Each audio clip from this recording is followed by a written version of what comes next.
A Semana Nacional pela Paz em Casa realiza uma série de eventos para empoderar as mulheres e informar sobre o combate à violência doméstica e os meios de proteção disponíveis a elas.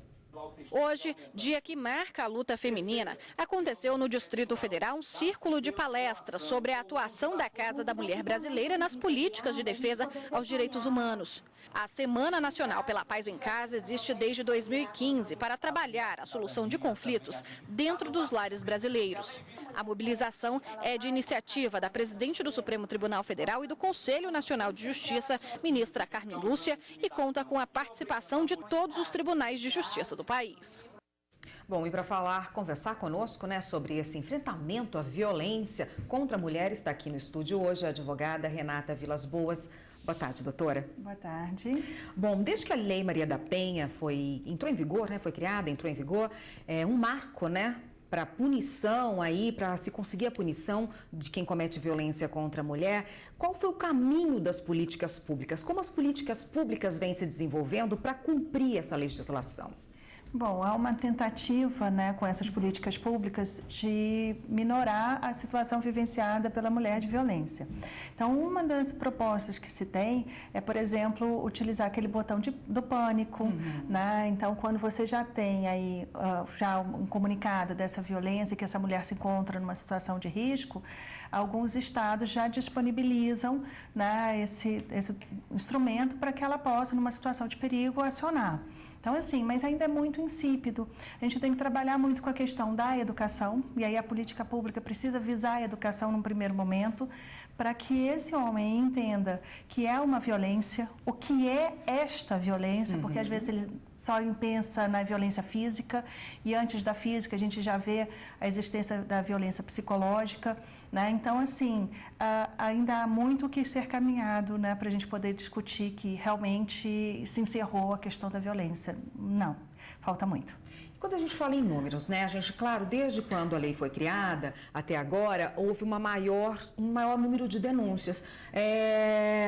Não quer necessariamente dizer que a violência contra a mulher está aumentando, já que ela sempre existiu. Mas as mulheres ficaram donas da denúncia e estão denunciando mais. Essa situação é vivenciada na prática? Dá para perceber que as mulheres estão denunciando?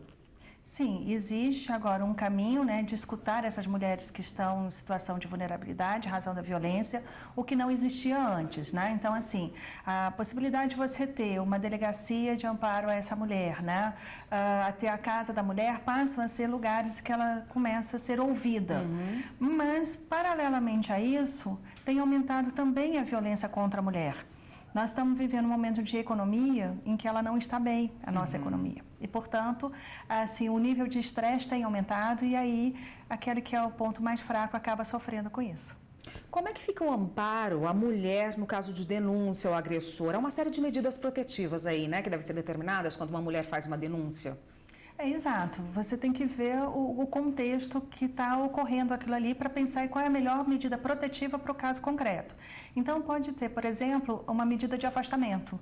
Determinar que a pessoa que está cometendo aquela agressão se afaste da mulher. E afastar, a gente está falando em metros mesmo, Ela tem que ficar distante, metros, para não ter contato com a mulher, com familiares, às vezes até com os próprios filhos, para que eu não tenha a perpetuação dessa violência ou colocar essa mulher numa situação de risco mais exacerbado. Então, a gente tem que pensar que vai ser uma série de medidas dependendo da situação de risco que ela se encontrar. Então, pode ser essa medida protetiva, que vou dizer seria a mais branda, até o recolhimento dela para um espaço que ela estaria sendo acolhida, e esse espaço ele não vai ter acesso, ele não vai saber aonde é, que seria já uma ruptura mais grave. A retirada dele da casa, ela fica na casa. Esse juiz pode também determinar que ele já pague pensão alimentícia para ela e para os filhos, porque afinal de contas determinou o seu afastamento, mas às vezes há uma dependência econômica, então ele já fixa ali o pagamento dos alimentos. Então, assim, tem uma série de possibilidades.